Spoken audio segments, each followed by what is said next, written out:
بسم اللہ الرحمن الرحیم۔ پرانے استاد کو اپنی تعلیم مکمل کرنے کے لیے چھٹی پر جانا پڑا تو ایک نئے استاد کو اس کے بدلے ذمہ داری سونپ دی گئی۔ نئے استاد نے سبق کی تشریح کر چکنے کے بعد ایک طالب علم سے سوال پوچھا تو اس طالب علم کے ارد گرد بیٹھے دوسرے سارے طلبہ ہنس پڑے۔ استاد کو اس بلا سبب ہنسی پر بہت حیرت ہوئی، مگر اس نے ایک بات ضرور محسوس کر لی کہ کوئی نہ کوئی وجہ ضرور ہوگی۔ یہاں آگے بڑھنے سے پہلے آپ سب سے گزارش ہے کہ اگر آپ نے ابھی تک یہ چینل نالج زون 360 سبسکرائب نہیں کیا تو ابھی کر لیجئے اور بیل آئیکن کو دبانا نہ بھولیے گا تاکہ ہماری ہر آنے والی نئی ویڈیو آپ تک پہنچ سکے اور اس کار خیر میں آپ کا حصہ بھی شامل ہو جائے۔ طلبہ کی نظروں، حرکات اور رویے کا پیچھا کرتے آخر کار استاد نے یہ نقطہ پا لیا کہ یہ والا طالب علم ان کی نظروں میں نکما اور غبی ہے۔ ہنسی انہیں اس بات پر آئی تھی کہ استاد نے سوال بھی پوچھا تو کس پاگل سے پوچھا۔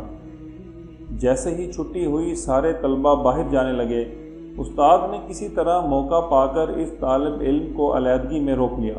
اسے کاغذ پر ایک شعر لکھ کر دیتے ہوئے کہا کہ کل اسے ایسے یاد کر کے آنا جیسے تجھے اپنا نام یاد ہے، اور یہ بات کسی اور کو پتہ بھی نہ چلنے پائے۔ دوسرے دن استاد نے کلاس میں جا کر تختہ سیاہ پر ایک شعر لکھا اور اس کے معنی اور مفہوم بیان کر کے شعر مٹا دیا۔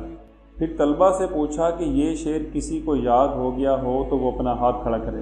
جماعت میں سوائے اس لڑکے کے ہچکچاتے، جھجکتے اور شرماتے ہوئے ہاتھ کھڑا کرنے کے اور کوئی ایک بھی ایسا لڑکا نہ تھا جو ہاتھ کھڑا کرتا۔ استاد نے اسے کہا کہ سناؤ، تو لڑکے نے یاد کیا ہوا شعر سنا دیا۔ سارے طالب علم حیرت اور استعجاب سے دیدے پھاڑے اس لڑکے کو دیکھ رہے تھے۔ استاد نے لڑکے کی تعریف کی اور باقی سارے لڑکوں سے کہا کہ اس کے لیے تالیاں بجائیں۔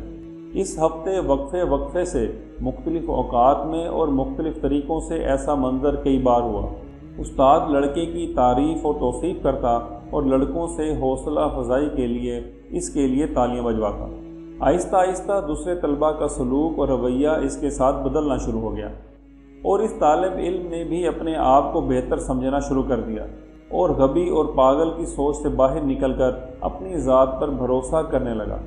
نہ صرف پر اعتماد ہوا بلکہ اپنی صلاحیتوں کو بہتر استعمال کر کے دوسروں کے ساتھ مقابلے میں آنے لگا۔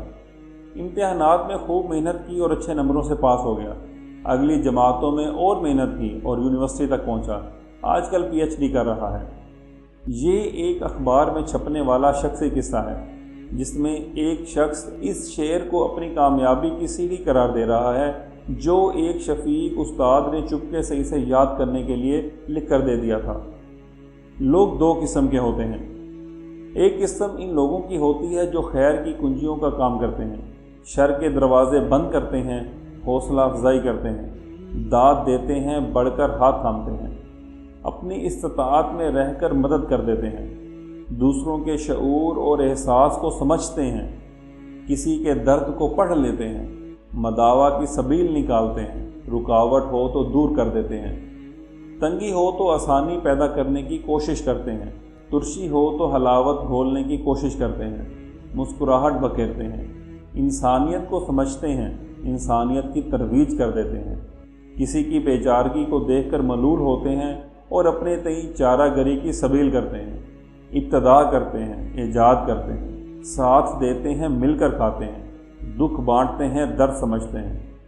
دوسری قسم کے لوگ اس کے برعکس شر کا دروازہ کھولنے والے، قنوطیت اور یاسیت کو پروان چڑھانے والے، چلتوں کو روکنے والے، سامنے پتھر لڑکانے والے، حوصلوں کو پست کرنے والے، منفی رویوں کی ترویج اور اجاگر کرنے والے، شکایتوں کے پلندے اٹھائے نصیبوں، کرموں اور تقدیروں کو رونے والے، راستے بند اور راستوں میں کیل گاڑنے والے ہوتے ہیں۔